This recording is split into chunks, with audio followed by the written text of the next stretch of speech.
The year 1876, Alexander Graham Bell invents the first practical telephone.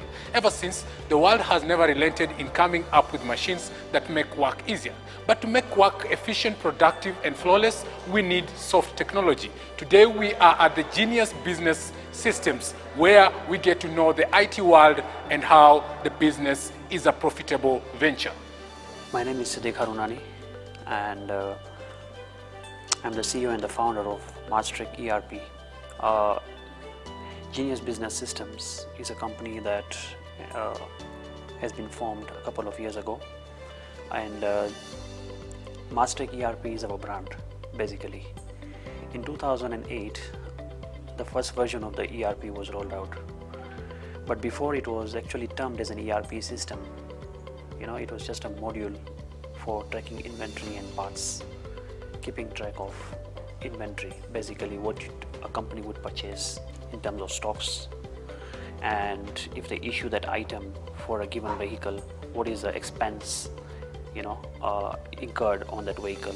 So it was just a 3 to 4 screen application developed in Microsoft .NET framework. So that was back in 2008, 2009. Yeah. Software engineering or development is something that is more like talent, and it's said people begin like thinking about it in their childhood. So what was your childhood like, and does it have a bearing on you being a software developer? As a childhood you're saying? Yeah, you see, when I was in high school, I was actually too much of, I was more interested in becoming an architect, but all in all, everything is engineering related. I was quite good in, designs, architecture and stuff like that. So I would even open up any machine and try to repair it.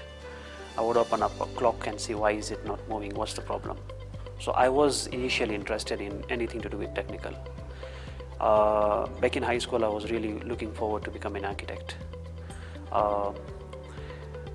But after finishing Form 4, I actually succeeded in my high school, and architect was one of my dreams that I wanted to become one. But there was this thing of the IT at that time had actually come, it was in the limelight, that software development, software engineering.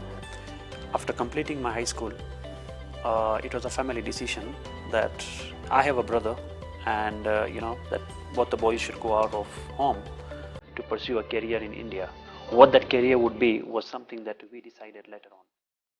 It's going to be computer science or BCom or whatever it may be, but the boys have to go out to explore the world.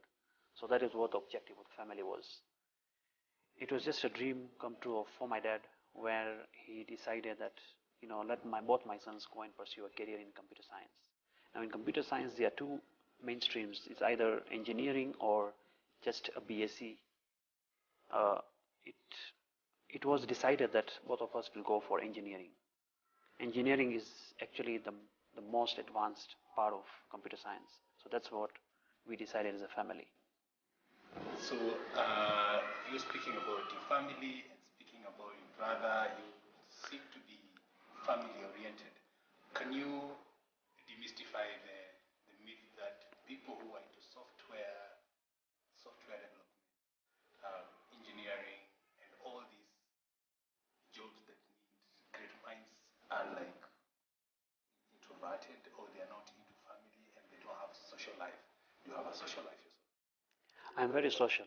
I'm a family man, and I think being social is equally important. With the life that we software engineers lead, we code, we research, we meet the world, we meet the people, we meet the companies. When we get back home, we need to socialize with people in order for us to come out of that stress. So yes, we do socialize. We have a family life as well.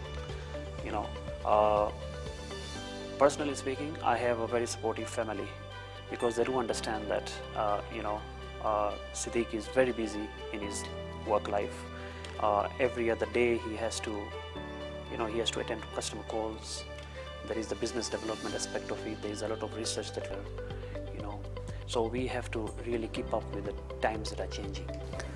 With now that you brought in that you need to learn and put up with the new technology, catch up with the new technology, how did studying in India affect your trade now?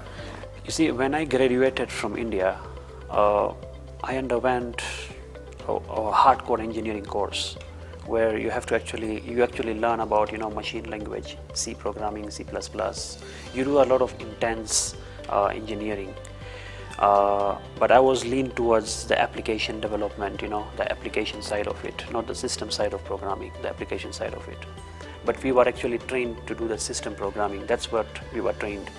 After having graduated from India, when I came back to Kenya, I could either apply for a job in a company, which would give us, either I could be an IT manager for a company. Back then in 2004, it was very difficult.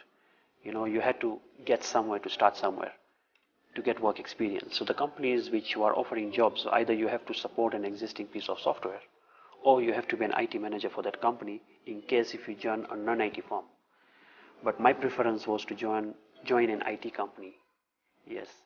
So that was my first job, and that gave me quite good experience in understanding what business applications are about and how they are developed. So we were supporting an existing product which was Sun Systems, and it was already a product that was well tested. It was from a foreign country, and we were just supporting that product.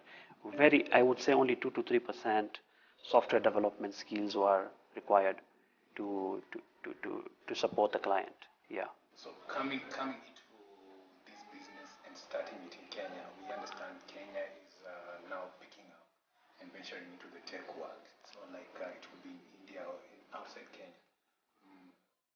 How is the business so far, and what would you say? What are your major areas of operation? See, it's been almost 11 years now that I'm in this business. You cannot just develop software and start selling. You need to understand how the market operates, first and foremost. So it took us almost 5 years, I would say, to build our name. Almost 5 years it took us to build our name. So I would take any jobs that would require us to build the software. Building the software, developing the software was not difficult. After 2 years, much as we have to do research, it was not difficult. But now to make a software that you need to put in the market as a commercial product is more challenging than even programming and coding it. You getting me? Because you're competing with companies which are already there in the market. Software such as QuickBooks is there, Tally is there, and then we have Sage and other products. So how would you be in competition if you don't have what they already have? You have to have much more, services. So our objective was that, look, we are a Kenyan company, and we want to provide you personalized service. We are not here to develop to buy a software and to sell it. So in case if you have a unique requirement which is not possible in these applications that I mentioned, we are here to deliver that for you. You getting me? So at an affordable price also. And you will have consultants who will come to your site, we will implement, we will test it, and we'll make sure that it works and it's fit for purpose. So we go an extra mile. Okay?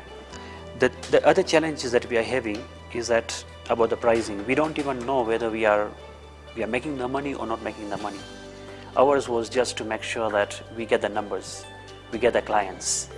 Yes, because those are the clients who are going to be the referral for the next one. Yes. I like the fact that you say you go for the clients and then you identify something that is lacking from other companies. Yes. That they have, and then you tailor make them according to their needs. How hard is it to convince a client when you're starting? That time you're starting, how hard was it to convince a client? How easy was it to convince a client? You see, first and foremost, the selling point here is not how good a coder you are. That's the first thing you need to understand. We were not here to convince the customer that I'm good in programming or I'm good in.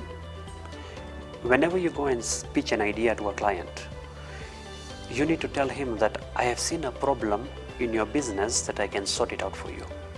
I think you have fuel that is getting stolen. I think that you have spare parts that are being issued without a requisition procedure. This is a simple example I'm giving you. I have a workflow or I have a solution that is fully electronic and can make that happen. So he will tell me, are you sure you can do it? I said, yes, I can do it. Not only that, I'm going to give you 3 to 4 reports at the end of the day. So you see, just a small component of the business. And we will actually computerize, develop that solution, and we'll give it to the customer and do a demo to him. That was 4 to 5 years ago. Right now, that's not the strategy. You ask me, how am I going to do that? What is going to be our selling point? Why would the customer give us the business? First and foremost, understanding the problem of the client. Then we would develop at our own cost. We don't tell him this is how much we're going to charge you. If we agree, then we'll proceed. No, we will develop the solution at our own cost. Now is the time for the demo. We'll do the presentation. We'll showcase the solution to him. Once he's happy, then we talk about the financials and about the proposals. You were watching Budding Entrepreneur. We take a short break. When we come back, we'll be getting much more about GBS Africa. Stay tuned.